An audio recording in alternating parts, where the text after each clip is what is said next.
Welcome back to Bing's Kitchen Tamil. இன்னைக்கு நம்ம வாழைப்பூ சில்லி எப்படி செய்யறதுன்னு தான் பார்க்க போகிறோம். இது ரொம்ப ஈஸியாக பண்ணிடலாம், அதே நேரத்தில் ரொம்ப ஹெல்தியான ஸ்நாக் ரெசிபி. ஸோ அந்த ரெசிபியை பார்க்குறதுக்கு முன்னாடி இதுக்கு தேவையான பொருட்கள் என்னென்னு பார்த்துட்டு வந்துடலாம். ஒரு கப் அளவுக்கு வாழைப்பூவை இந்த மாதிரி மோரில் 1 மணி நேரம் ஊற வச்சுருங்க. நான் ஏற்கனவே வாழைப்பூவை எப்படி க்ளீன் பண்ணி கட் பண்ணுறதுன்னு ஒரு வீடியோ பண்ணியிருக்கேன். அதோட லிங்க்கை நான் டிஸ்கிரிப்ஷன் பாக்ஸில் கொடுக்குறேன், நீங்கள் செக் பண்ணிக்கோங்க. இதை ரெடியாக வச்சுக்கோங்க. இப்போ ஒரு மிக்சிங் பவுலில் 1/4 கப் சோள மாவு, 2 டேபிள் ஸ்பூன் கடலை மாவு, 1/4 டீஸ்பூன் இஞ்சி பூண்டு பேஸ்ட், 1 டீஸ்பூன் லெமன் சாறு, 1/2 டீஸ்பூன் மிளகாத்தூள், அப்புறமா 1/4 டீஸ்பூன் உப்பு சேர்த்துக்கோங்க.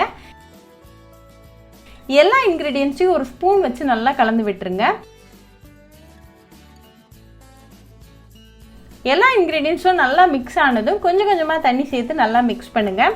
நல்லா திக் ட்ரிப்பிங் கன்சிஸ்டன்சி வர வரைக்கும் நல்லா மிக்ஸ் பண்ணிக்கிட்டே இருங்க. ஸோ அதுக்கு தகுந்த மாதிரி தண்ணி சேர்த்துக்கோங்க. இப்போ நமக்கு பர்ஃபெக்டான கன்சிஸ்டன்சி வந்தாச்சு. மோர்லேருந்து வாழைப்பூவை எடுத்து வாழைப்பூவை மட்டும் இதில் சேர்த்துக்கோங்க. ஸ்லோவாகவே மிக்ஸ் பண்ணுங்கள், இல்லாட்டி இந்த வாழைப்பூ உடையிறதுக்கு சான்ஸ் இருக்குது. நல்லா மிக்ஸ் பண்ணி விட்டுருங்க.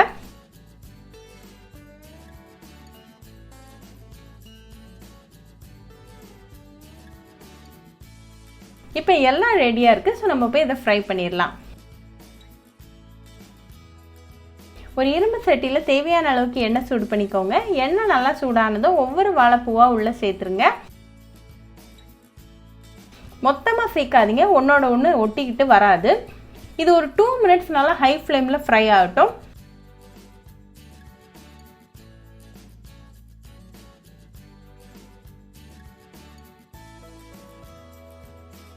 அப்போ திருப்பி விடுங்க, அப்போ தான் எல்லா சைட்ஸும் நல்லா சமமாக வேகும்.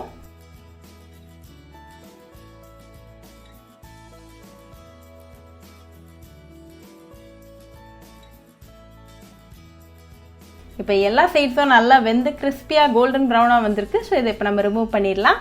இப்போ நமக்கு சுவையான வாழைப்பூ சில்லி சூப்பராக ரெடி ஆகிருக்கு. இது நல்லா ஹாட்டாக ஒரு கப் ஆஃப் டீ கூட சர்வ் பண்ணி உங்கள் ஃபேமிலி அண்ட் ஃப்ரெண்ட்ஸ் கூட என்ஜாய் பண்ணுங்கள். ரொம்பவே ஈஸி, குவிக், டெலிஷியஸ் அண்ட் ஹெல்தியான ரெசிபி. ஸோ கண்டிப்பாக இந்த வாழைப்பூ சில்லி ரெசிபி உங்கள் வீட்டில் ட்ரை பண்ணி பாருங்கள். ட்ரை பண்ணிவிட்டு எப்படி இருந்துச்சுன்னு எனக்கு கமெண்ட்ஸில் சொல்லுங்கள். ஒரு சூப்பரான ரெசிபியோட உங்களுக்கு பார்க்குற வரைக்கும் பாய் ஃப்ரெண்ட்ஸ். உங்களுக்கு இந்த வீடியோ பிடிச்சிருந்தா லைக் பண்ணுங்கள், ஷேர் பண்ணுங்கள், கமெண்ட் பண்ணுங்கள் அண்ட் மறக்காமல் சப்ஸ்கிரைபும் பண்ணிடுங்க. கூடவே பக்கத்தில் இருக்க பெல் ஐக்கானையும் கிளிக் பண்ணிக்கோங்க. அப்போ தான் நான் போடுற வீடியோஸ் எல்லாம் உங்கள் நோட்டிஃபிகேஷனில் வரும். உங்களுக்கு ரெசிபிஸ் இங்கிலீஷில் பார்க்கணுன்னா பிங்க்ஸ் கிச்சன் சேனலை பாருங்கள். சேனலோட லிங்க் நான் அந்த டிஸ்கிரிப்ஷன் பாக்ஸில் கொடுக்குறேன், மறக்காமல் செக் பண்ணுங்கள். இன்னொரு இன்ட்ரெஸ்டிங்கான ரெசிபியோட உங்களை பார்க்குற வரைக்கும் பாய் ஃப்ரெண்ட்ஸ்.